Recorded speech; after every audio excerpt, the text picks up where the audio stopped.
Guasame banangich ka Thok Nath kene Thok English. Tin banangi guasame bingi kon katin content chalo ka Thok English. Take dobrine ki te chal ke phrase ki sentences te chalo ka Thok Nath. Te der under the palping ke ling den. Aring ikene me gorjen ojin mi jiram jirit guasame gorjen ojin der channel der support der subscribe. Komi chate kamichi barayda shamala shibeke. Naka jelung no de yen nywaka God, kana ni tidit tin naka jen ode learn ke de kan wande kan gangach. Dong dere kan lwak gwasen de ko content kon ke future. Misha ngin mo gwa chaja kanagat ke chaja gwa dere ram mo dere jelwak. Ani tuok na je kamenyam. What is your name? Ni ay jugo no what is your name? What is your name? Ludino shal ke shodu idi. Shal Keshodu Idi. What is your name? Shal Keshodu Idi. Shal Keshodu Idi. What is your name? Atiakono. Dear Loch, my name is Gatluak. My name is Gatluak. Shal Keshoda Galwak. Shal Keshoda Galwak. Amluno Odi. Guasame. Kishoda Shilar Shalidi Shali Galwak. Chal ke shoda galwak diri lar nono. Tija dodian, which bag is yours? Which bag is yours? E bag indian la dumdumo. Which aje tija nono. E bag indian la dumdumo. Tangus la kona lar nono nene. E bag in miss la dumdumo. Which bag is yours? Bag maludu lud ne kit. Iran juguno e kit indian la dumdumo. Do no coach nete one la kane less ni back ke la kane use ni back de la rodi e back indian la dumdumo. Which back is yours?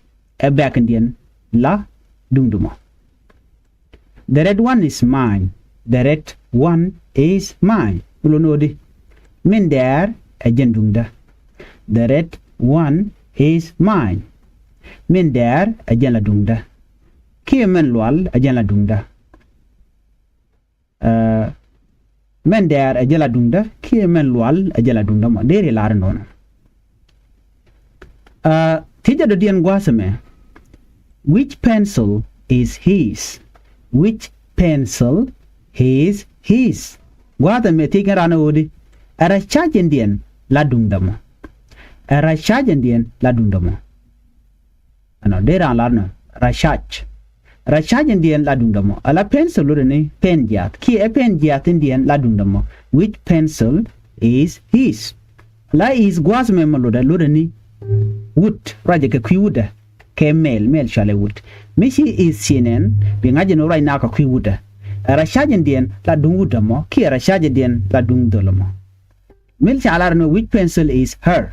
De lord no de e pencil indian ki rasas indian la dung Ki dung chekamo.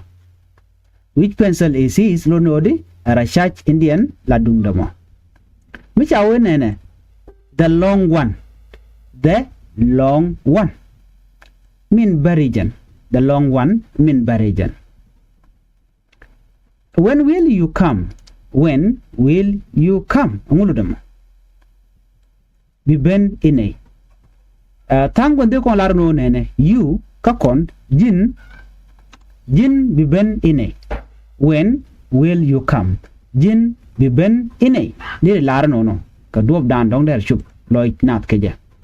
Biben ine. Jin biben ine. When will you come?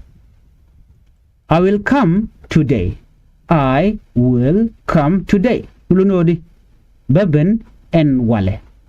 Beben en wale. Bi tokangu hen. Beben en wale. En beben en wale. Namo da lamugwa. Tija de dien guasame, mi ay teach, me dong dire lar. Ko gor kono bana janga chogwa. Da la unene, mi ay teach no unene. When does he go? When does he go? Bawe hine. Bawe hine. Di to gono di. Jen bawe hine. When does he goes? When does he go? Guatame to kon ke he raje ke kwi wuda ki ke kwi dol. when da si go lo no di jen ba we ne do lo mo ba we ne ki wu da mo ba we ne he raje ka kwin ka kwi wu da mi chi ne ni chang bi nga je no right now ka kwin kan gwa tam right now ka kwi wu da one anyam he will go this afternoon he will go this afternoon ba we ke jen chang daram ba we ke jen chang daram he bi nang de jen ba we ke jen chang daram gore bi kabano la he raja ka kwi wu da he will go this afternoon jen ba we ke jen chang daram where is your pencil me I think where is your pencil rachai ke galam du jani where is your pencil rachai du jani ke galam du jani du no pencil raja ka kwi rachai ka ke pen jat my pencil is here